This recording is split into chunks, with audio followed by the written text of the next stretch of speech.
Hello mga mamshi! Welcome to our podcast, Caffeinated Motherhood.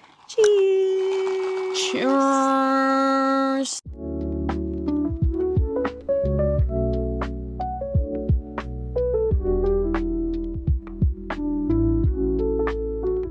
Today, we are going back to basics. Cafe con miel. Marshmallow na lasang. Marshmallow na lasang sabon. Yes. I don't recommend yung 1883 syrup na marshmallow. Don't buy. Do not buy because lasang sabon, guys. Hindi siya yung inimagine kong... Kasi gusto ko dapat s'mores. Bakit nga ganun lasa, bish? Not good. Anyways, Okay, welcome back. Ang tagal na natin hindi nag-podcast. Guys, kasi kami. Kasi ang usapan namin ni Tej ay bawal mag-record ng June kasi pat leave siya. Oh, yeah. And So, then, pre-record namin lahat ng aming podcast ng second week ng June and then ngayon na lang ulit. and then late kami nag-upload. Yeah, sorry. That was my fault. There's a lot of things going on sa aking But we're back. life. We are back. And today's episode, we are going to talk about visible load of motherhood. So, Guys, hindi ako ready. hindi siya nag-review. So, Hindi ko alam malalaman mga nyo question. kung ano ang mga In sagot ni pronto. Che pag hindi siya nagre-review. Okay, Anyways, bibigyan kita ng time. Ano ba ang invisible load? So, review ko siya. So, invisible load, also known as mental load or cognitive labor, refers to unseen, often unacknowledged, and unpaid work involved in managing a house. Managing. Kasi tingnan mo, managing. Uy, mom brain. Katanga na rin. Managing. Uy, nakakahiya ka, house. besh. Ano yan? Wala ka na ba sa mundo? Man-aging. Sabi ko, managing pala a household and families. Anyways, ayun, yun yung invisible load. So, first question, easy lang to check. Kailan mo na-realize nag-start na yung invisible load for you? Invisible load? Kailan nag-start? Parang yung sagot ko ngayon, invisible. Teka, kailangan ko mag-rethink. Ano ba invisible load? I think after nung nung pag-anak ko talaga, dun ko Nag-start na. Dati kasi wala naman talaga invisible load ang nalalaman, kundi go lang. Hindi ko parang nililabel lang ng invisible load. Yung pala is like parang yung sa utak mo na parang ang dami na palang nasa utak mo and then like hindi mo na alam kung paano mo sila lahat gagawin and lahat iniisip mo na. Yes. Doon ko lang nalaman yung invisible load. Kasi nung dati naman, parang kaya ko pa naman gawin lahat. At saka hindi naman napupuno yung utak ko. Labas lang lahat. Wala akong pakialam, ganyan. Ngayon, so sobrang parang, parang iniisip mo na kasi yung baby mo. So, parang sobra kang alagang-alaga. So, very careful ka na ngayon sa mga decision mo and whatsoever. That's why napupuno yung utak natin. Tapos, ayun. Doon ka na rin sa holy crap. Ang dami palang nasa isip ko. Hindi ako makaalis ang bahay nang walang iniisip na may gagawin na parang kailangan schedule talaga lahat hanggang sa parang ma-overwhelm na lang ako and like, holy crap. Parang hindi ko to kaya. Bes, ang sarap pala na walang mic. Parang kung kakag-dance ng Kaya gano'n. nga, parang nainggit nga ako eh. Ayoko na natin mag-mic. Nasan ba yung mo? Dito na lang. Magnet. Parang nakaka-dance, parang pwede pa tayo Ayoko na mag-practice. nga mag-dance. Ang sakit ng katawan ko eh. Alam mo yan, pag ako nagsasalita, gano'n. Anyways, ako, feeling ko sobrang kasi may invisible load na ako bago dumating si Avery. Kasi syempre, you're keeping up with the house. Ano bang kakainin namin?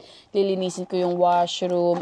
Alam mo yun, like, pag may bahay, parang constant kang nag-iisip na... So, nagsimula sa'yo nung nagkaroon ng bahay? Oo, nung nagkabahay ako, doon nag-start. Kasi hindi ko naman siya iniisip dati nung nakikitira pa ako kila mami. Kasi si mami yung nagkikerry nung load na yun for me eh. So, nung nagkabahay ako, doon siya nag-start na parang, holy shit, anong ulam namin, ano bang nasa freezer, anong lilinisin ko, kailan nalinis to, okay na ba yung laundry, ganyan-ganyan. Pero nung dumating si Avery, lalo akong na-overwhelmed. Times 2. Oo. Kasi, syempre, kailangan ko siyang buhayin. Pero hindi tumigil yung load ko prior sa kanya na, alam mo yun? Yeah. Like, di ba sinasabi na magpahinga ka lang, ganyan-ganyan. Pero, iniisip mo, kailangan malinis to, kailangan magganto, kailangan ng grocery. Kasi sinong gagawa, di ba? Sinong kasi gagawa? Kasi ikaw yung gumagawa nun prior eh. So, like, nung nagkaanak ka, sobrang hirap nung first few weeks, I think. Kasi, gusto mong gawin lahat, pero hindi ka kaya ako sobrang natamaan din ng postpartum ko. Sobrang parang sabi ko, ano ba to? Like parang hindi ako makakilos, kailangan ko kumilos. Yun yung sobrang sa sobrang dami mo nang inaano. Sobrang doon nag-start sa akin. That's true. Your mental exhaustion. Paano ang ganap mo sa mental exhaustion mo? Yung nakakapuyat, sobrang bigat niya, kahit sobrang bigat. Yun siguro ang pinakamabigat na binuhat ko sa buong buhay ko.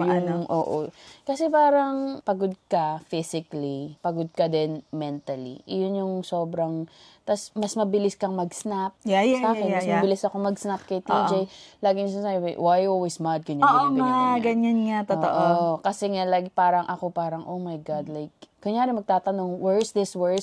Minsan sabi ko, bakit hindi ka maghanap using your eyes, not your mouth? Para bang nabubisit ka na may naririnig kang ganun, tas yung utok mo nasa iba pa. Oo. Kasi parang, pwede bang hanapin mo na lang, wag mo na muna akong tanungin. Si Franz din, alam mo sabi sa akin ni Franz din, minsan, si Franz naman, ang nagreklamo sa akin, parang, minsan down, sobrang dami kong sinasabi. Parang rin siya, iirita, na-overwhelm. Kasi parang, ano ba naman, like on top of the other things na sinasabi ko sa niya, gawin mo to. Ako naman, sa side ko naman, syempre, sinasabi ko lang, kasi feeling ko, makakalimutan ko na pag hindi ko nirelease sa kanya yung kailangan niyang gawin. And then at the end of the day, oh shit, wala na, na-forgot ko na. Dapat pala sinabi ko na sa'yo kanina. So parang, pag kayong mga guys, kung sino nanonood sa aming listeners, na guys, pag kami ganun, yun yung ibig sabihin and behind it. Well, sinabi ko rin kay friends na ganun. That's why, like, I need to tell you because I'm gonna forget it later. Kasi kung hindi, wala na. Walang mangyayari dun sa pinauutos ko or whatsoever, sino nang gagawa. Ganun. Sabi ko nga kay Tej, kasi parang, sabi ko, kapag nakita mo ng, sobrang natitik kasi ako pag madumi yung kusina. Okay, so. Feeling ko pag madumi yung kusina ko, madumi yung buong bahay namin. Parang ganun. Ewan ko, something about it. Sabi ko kay Tej. Kaya pala bash kusina lang malinis sa bahay. Laging kusina lang. Basta kahit anong gulo ng ibang parte ng bahay ko, basta malinis kusina ko, hindi ako sobrang bothered. Hindi yung bathroom parang carry lang eh. Pero pag yung andaing nasa kusina, doon ako sobrang natitrigger na parang, bakit walang tumutulong sa parang ganun.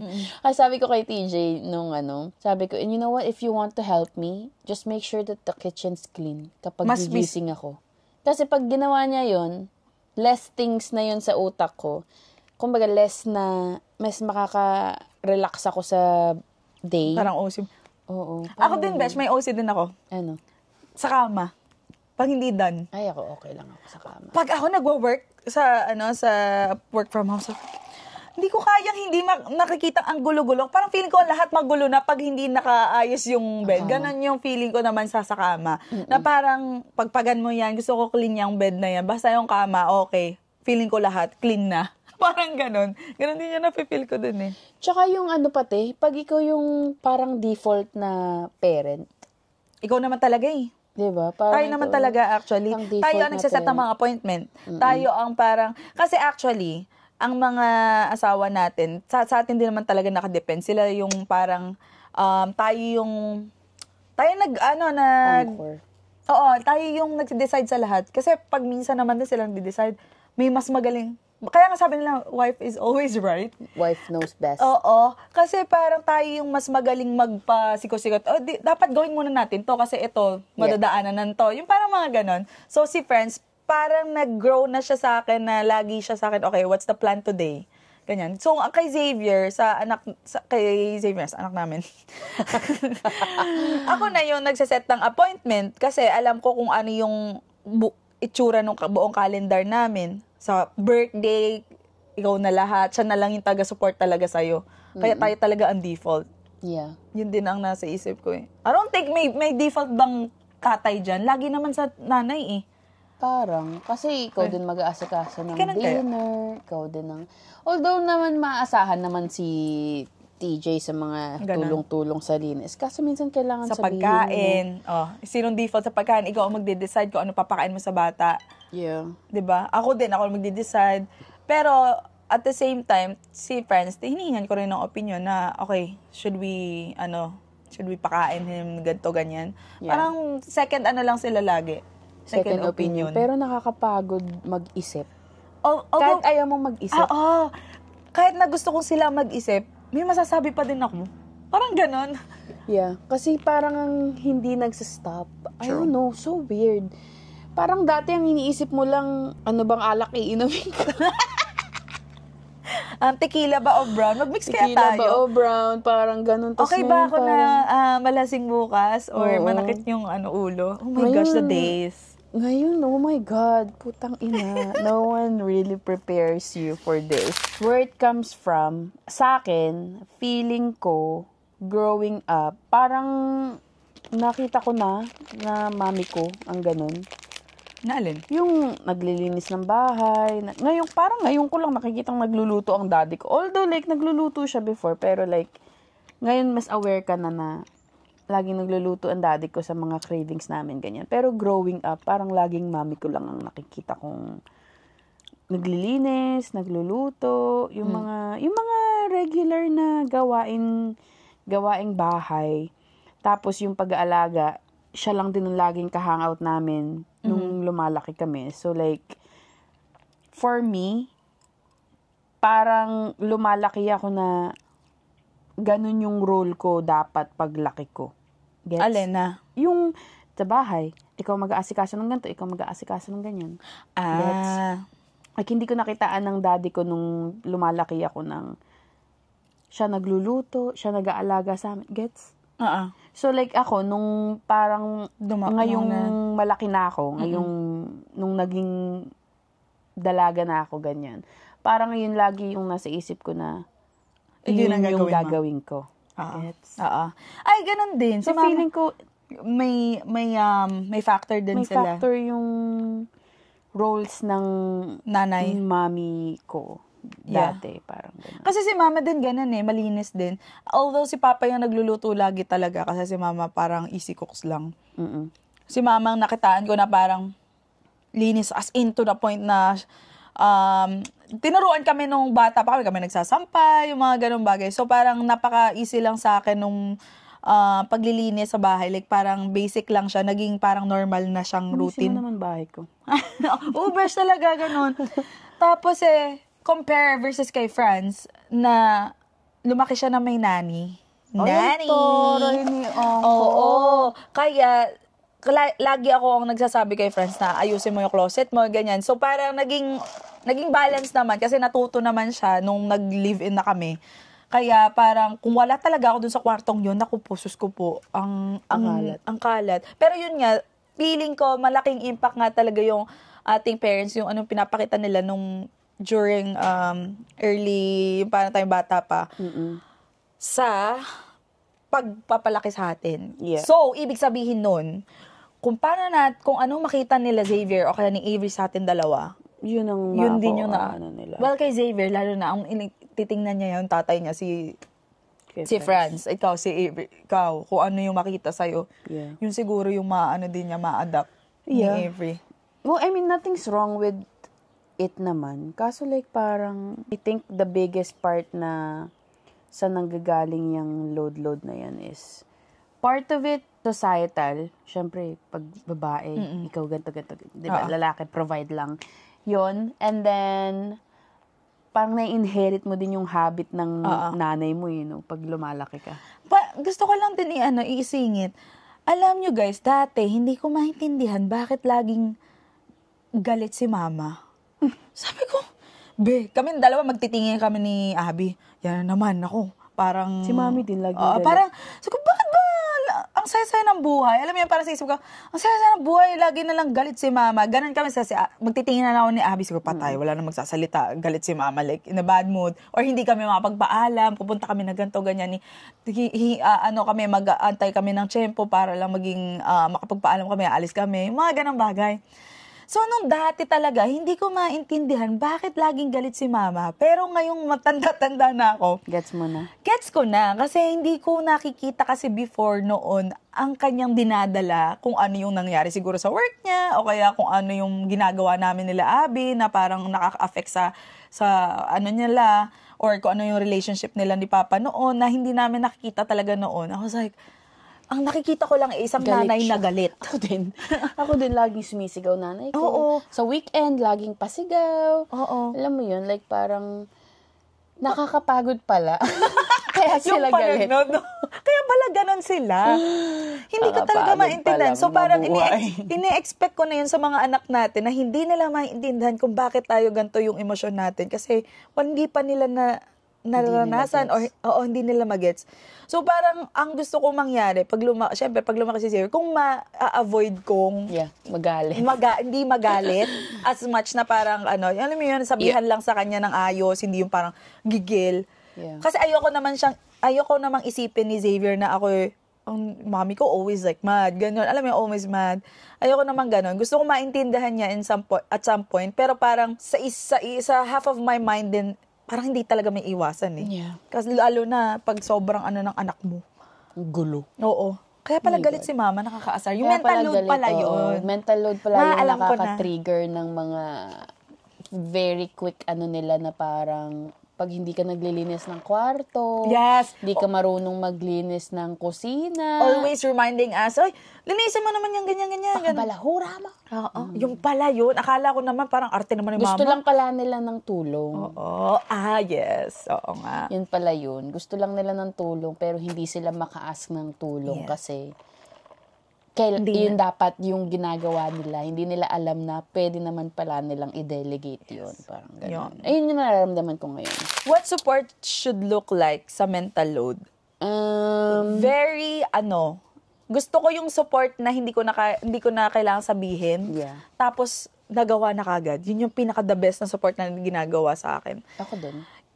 With friends or with family or kay friends, lalo. Kaya parang pag halimbawa ginawa na nila and hindi ko pa nasasabi, I was like, nakaka-good mood. Parang ganon. So, okay, you know me. Parang ganon. Si TJ, pag nakikita kong naglilinis na si TJ pag weekend, Nakaka-appreciate. Nangingiti na lang ako kasi parang, Meron nito sa hindi na kailangan gawin to. Parang ganon. Parang less thing na to worry ginagawa about ko to. na parang siyang may peace of mind din, Besh, na parang okay, like parang alam pala nila yung ginagawa nila. I don't need to like always like be on top of it. Meron din pala akong maasahan, kumbaga. Kaya parang yung support din na halimbawa, I can iwan Xavier with my sister, kay mama, na wala akong iniisip na I can just go out and then parang pagbalik ko, okay lang si Xavier, safe si Xavier, napalta ng diaper, padede. Yung mga ganong bagay, pati kay friends, ganon din. Yeah. So parang, yun yung mga support na kailangan ng mommies na the best. Yeah. At saka nung bago kang panganak, yung support ng mami mo, yes. nung bago kang panganak, like parang, holy shit. Oh my gosh. Doon ako siguro pag nandito mami ko nun, pag naglilinis siya, ganyan-ganyan, kailan ba yun? Isang weekend morning yun eh. Yung yung ray, yung sunshine, nag-ano sa, namin. Tapos ang linis ng bahay ko. Amoy na amoy ko yung bango ng bahay ko. Tapos walang sa kusina ko, ganyan-ganyan. Sabi ko, oh my God, this is the best. Yes. Doon ako like talagang nakahinga. After kong nung pag-uwi ko, doon ako parang first time kong talagang nagpahinga. Parang bang yung peace of mind mo. Oo, like parang, oh my God. Ako din alam ko sa unang panganak ko din na parang sabi ni mama, matulog ka muna dyan. Tapos siya daw mag-aalaga. Pero try mo matulog, hindi mo makatulog. Tapos may isa pa rin akong moment na hindi ko rin makakalimutan ginawa nila mama. Hindi ko inasa, nagtiklop sila. I was like, what? Hindi ko kailangan. Pero kasi ko, oh my gosh, okay, please, thank you so much. Parang ganun. Ang sarap ng pakiramdam na ganun. Yeah. Yun yung biggest support talaga. And sana meron kayong mga biggest support din sa mga ganyang bagay. It's very, nakakagaan ng trabaho sa mga mommies. Tsaka yung mga friends, kung meron kayong kunyari, brand new mommy, tas binisita nyo. Kailan ba si Joanna yata, yung binisita ako ni Joanna. Tapos nagkape kami, dyan sa bahay lang. Tapos siya yung nag-urong. Sabi ko, ako na dyan. Ako na. Anong urong is? Yung nga pala. Ako na dyan. Ako na. Yung mga ganong Although hindi pa siya mami, no? Hindi pa siya mami, pero very She gets it. She gets it. Parang ako na. I like those. Ako na. Ano ko na eh. Na ko na, ganyan. Tapos lagi siya may dalang food. Yung mga gano'n na simple parang, things. ano bang gusto mo, ganyan. Hindi ko na kailangan isipin hindi na kailangang i-ask yung mga ganong bagay, ang mga nakaka-help sa Yes, ganun mental ang load. mga love na support. Kaya pag may nakita kayong labahin, Ilaban tirahin nyo na. Laban ka na, please. Tiklupin mo na, bilhan mo na lang kung ano yan, huwag ka nang magtanong. Oo. Ang pinaka-pangit, hindi na pangit, ang pinaka ekis na support na iwasan nyo is magtatanong kayo sa mami, do you want ganyan-ganyan? Hindi, i-go mo na. Kasi, nasa isip nila, parang, wag na, it's okay. Ayaw mo maging abala sa kanila, yung mga gano'n. Wag mo nang itanong. Kung kaya mo naman at alam mo makaka-help sa kanila, go. Yes. Ano ang mga strategies mo to help with the mental load? I feel like I know yours. Me? Ako, lagi kong Si journal, girl. lagi ako nagjo-journal. Nagto-to-do list ako para makita ko specifically kung ano bang kailangan. Yung hindi lang nandito. Kasi pag nandito lang, ang dami eh. Pero pag sinulat mo na, it's not that bad pala. Gets? Parang, okay. Tsaka, mas masarap pag natitick off mo na siya. At tsaka, shared calendars, yun yung ginagawa namin ni TJ ngayon. Kasi, lagi ako naiinis sa kanya pag meron siyang nakakalimutan na kailangan naming puntahan. So, ngayon sabi niya, that I forget kanyan. Kasi ang lagi kong ginagawa ko siyang personal attack. Ang alin? Nasabi ko kay TJ, you don't listen to me. Kasi kung nalilisten ka sa akin, alam mo yan. Sinabi ko na yan, ganyan. So sabi niya, di pa pwedeng nakakalimutan ko lang talaga. Makakalimutin siya. So, shared calendars, pag kunyari may birthday or may lagi ko siyang ina-add sa calendar para alam niya na may ganap nun. May ganap ng ganun. So, hindi ko na kailangan sabihin sa kanya. Hindi ko na kailangan ipaalala sa kanya. So, that helps. And then, what else? Kapag too much na, lagi kong sinasabi kay Tej yung sa tingin kong makaka-help. Like, ino-offload ko sa partner ko. Hindi ko siya kinikim-kim. Kasi pag kinimkim mo, parang mas lalo kang sasabog. Parang maiipon. Maiipon. Tapos parang kawawa ka na naman. Yun na naman iisipin mo, kawawa naman. Walang pakialam sa akin. Parang ganung talk. So, lagi kong ino-offload sa kanya. Buti natuto ka na, Besh. Diba sabi mo naman, minsan inaano mo. Yes. I think that was like few episodes natin. Sabi mo, you're working on it. It is a work in progress. Pero tapos, sabi lagi nung therapist is... May therapist ka ba bang? Wala akong makita naghahanap ako ng postpartum specific eh. Pero wala pa rin. Yeah, hindi ako makakuha. Sabi nung dating therapist, pag daw meron akong reklamo, hindi you. Kunyari, sabi kasi dati parang pag nag-aaway kami ni TJ, you always make me feel like ganto. Laging you. Parang sinisisi ko sa kanya yung nararamdaman ko. So, instead, dapat daw, isipin mo muna yung sayo. Sabihin nila, whenever there's dishes in the sink, I feel like ganun. Parang, I feel overwhelmed. I feel ganto. Can you help me out with doing dishes? Okay, let's switch so, parang, parang sinuswitch mo na feel ko to. Instead of attacking. Instead of attacking mo siya na parang, kapag hindi mo ginagawa yung dishes, kasi parang sinasabi mo na, kasalanan mo. Bakit ko na-feel to? Instead, pakinggan mo muna yung nararamdaman ko. Yes, so that is Therapy 101. Always use I. I feel like you don't love me whenever you leave the dishes out. Ay, ganun. Hindi yung, you don't love me. Ay, ganun. I paid for therapy, so you don't have to. Anyways, your turn. I feel like... And thank you. Ako naman, yung sa akin, yung mental uploading ko, probably is being active. Feeling ko yun yung na-figure out ko. Gusto kong, pag hindi ako nag-gym, hindi ako parang napapawisan or whatsoever, feel ko hindi ako productive. I don't know why. Pero, sabi ko nga kay friends, ang tagal ko na hindi nag-gym. Tapos lalo akong tinatamad sa buhay. Lalo akong nawala ng gana kay Xavier mag-alaga. Alam mo yung gana pa, ito na lang ba, ganyan. At least, sa pag-gym, may nagiging, may may satisfaction bang nangyayari? O kaya, halimbawa, yun nga, sa pagdadance, so like, going back to your old self is my offloading. Hindi ako ma-journal kasi wala naman ako sasabihin kay journal. Ako lagi ko sinasabi, hi, the weather's But, ugly. Ganun. the only difference, I think, is yung dati hindi ako nagto-to-do list. Ngayon, I need to. Kasi, Dai. sobrang laking impact nung postpartum na ang nawala na yung brain cells ko, nawala na talaga. Kailangan kong, makakalimutan na tayo, Besh, kasi, diba?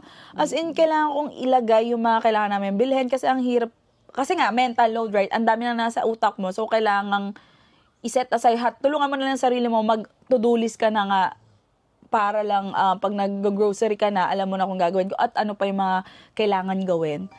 And then, ano pa ba? Ano yung sinasabi mo? Yun, about sa partner.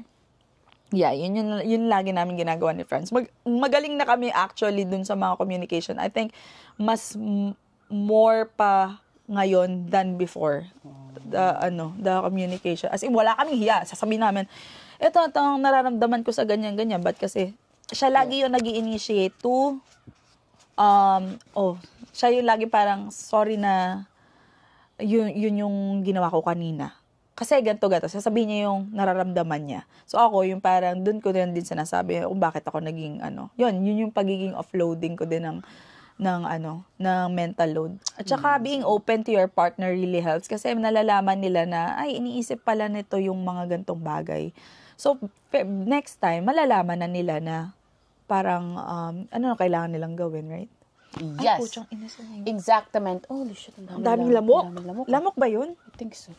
Eto, nagigilty ka ba if hindi mo nagagawa lahat?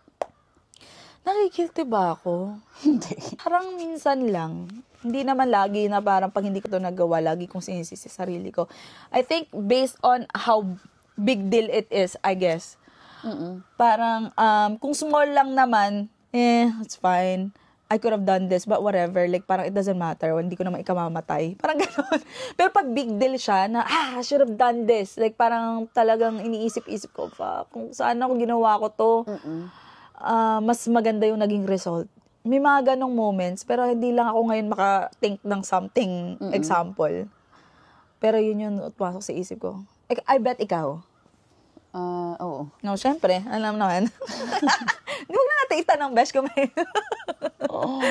Guilty. Hindi. Pag ano lang, I think pag, kunyari, ang nagigilty ako kapag nilagay ko sa to-do list ko tapos di ko ginawa. Kayong ganon. Oo. Pero hindi siya like, parang, di ko to ginawa. Parang hindi naman in a way na, I should have done this or I should have finished this, ganyan. Pag lang nilalagay ko sa to-do list ko, parang dun ko na-feel, Ang hirap kasi, no? Kasi sa mental load, yung mga to-do list mo, di ba, nililist mo nga ganon. Tapos di mo gagawin. Oo, ang hirap din na hindi mo... Yeah. So, parang dun ako na... Pag nag-slack ka. Yeah. Dun ako nagigilty. Pero, minsan naman, kunyari nakalinis na ako ng ganito, dinadrop ko na. Like, hindi na ako parang na-obsess na ganito naman next. Gets? Yeah. Ako din ba, hindi na ako na-obsess na kailangan kong gawin agad-agad yung mga bagay na pwede naman pala mamaya na lang. Yes. Yeah. Yun yung isa ring nagbago sa akin. Na parang, okay, it can wait. Kay Xavier na lang muna ako. Kung gawin ko muna yung kung ano yung kay Xavier and then whatever time left, then I'll do that. Pero minsan ibubisit pa rin ako. Gusto ko talagang tapos na lahat bago bago ako makapagpahinga. Yeah, kaya minsan pag tulog na si Avery sa gabi, doon ako maglilinis. Oo. Ganun Na yung buhay nga ngayon. Bukas na lang yan. Oo. Sabi ko, Hindi ka makakatulog. Sabi ko, pag bukas to, mabubuisit pa ako bukas. Hindi mabubuisit na ako tonight. Yeah. Kasi the rest right now is after after bedtime na ng mga bedtime bata. ng mga bata. Ang bedtime ng anak ko, alas 10. Madaling araw tayo naglilinis. Nakakainis. Okay, ayun na. Ang ating takeaway sa itong episode na to, very short episode lang, ilang minutes yan? Hindi ko makita. Very short episode to kasi feeling ko naman, throughout ng podcast is napag-uusapan yung mental... Parehas tayo, Besh. Oh. Okay, anyways. Yeah, throughout sa podcast, napag-uusapan yung invisible, mental load ng simula nung naging mommy kami. So, few takeaways for you. Ikaw muna, gusto Besh. mong ma-remember. Isip muna ako. For me, siguro, if may take away kayo dito is like yung coping part of it, like share it with your partner. May take away yung learnings, To-do list, ganun. To-do list, i-to-do list nyo yan. Wag nyong kim-kimin. Delegate. That's gonna help you out so much. Kasi yun yung nag-help sa akin. Pag dine-delegate ko sa yung task sa amin ni TJ, or like, ini-spread out ko siya sa buong week instead ng isang araw lang, yung mga ganyan. It that's helps true. out with the load of it all. Yes, that is Yeah. true. Yeah, ang sa akin naman, I feel like mental load is very hard, pero it's easier when you have someone there to help you throughout the process. Kailangan, ang number one nyo talaga is your partner, kasi parang sila lang naman yung talagang masasabihan nyo, at sila lang naman din yung makakapag-support sa inyo. Kasi pag kinimkim nyo talaga yan, mag-give up ka sa buhay. Sasabog Ang hirap, oo. Yeah. Miski ako dyan taas kamay ako dyan sa mental load na yan, kasi hindi mo siya mabibit everyday. Something is, hindi siya perfect. Kailangan mo nga, sabi nga niya, hindi mo siya kaya in a day. Kailangan mo siyang spread out. Kumbaga, let's say sa laundry, ngayon ka nag-laundry. Ang tiklop pa niyan in a few days. Ganon na nakikita ko sa mental load as a good example. Na parang okay lang pala na next time mo nang gawin yun, as long as magagawa mo dyan throughout the week. Mm-hmm. Kasi, sa sobrang dami na nang ginagawa nating mga mommies, hindi mo na kayang gawin siya in a day. And, kailangan mo lang maging focus is your anak right now. The rest can wait. Yes. And that mental load is normal, pero have your partner with you, so then it gets easier. Ayun. Yun ang aking takeaway dyan. And huwag kayong magpaka-obsess. Yes. To do nga. everything all at Ako once. nung una talaga, guys, ganun ako nakakapagod din. talaga. Yeah. Napagod ako. And then after that, okay, learning pala ito. Chill ka Okay lang na. palang maging chill. Okay lang pala na ang kalat ng ganito. Ganun. Dati kasi napaka-OC dyan. Lalo na parang lumako na parang linis muna to, and then saka ako mag-chill. Ngayon, pwede ko nang iwan na makalat muna to. Bukas na lang o kaya mamaya na lang. Exactly. Yun nga. But yeah. Ayun lang, guys, ang ating topic for today. And we have an affirmation. Okay? Ano yung affirmation? You are doing more than enough, even if it's invisible. Very invisible. Oh. Okay, Anyways, guys, kung meron kayong mga mental load dyan na hindi namin na-mention, feel free to DM us. Yeah. Feel free to, chika-chika with us sa DM. It's always open. Yeah. Hindi ko rin alam. Yun yung mental load namin. We are interested to know kung ano pa yung mga mental load ng ibang mommies. Yes. Very curious to see. Feeling ko may mga mas bongga yung mental load dyan eh. Yeah.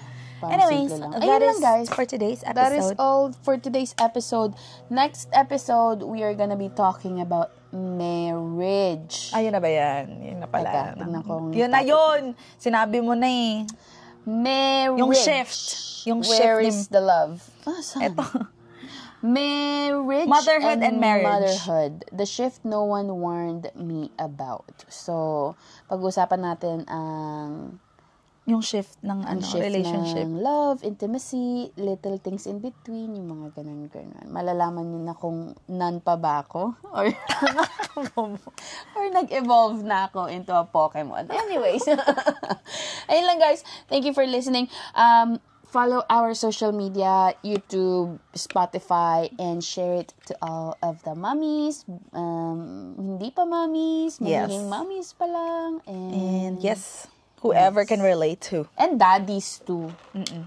Or wanna be a daddy. But yeah. Goodbye.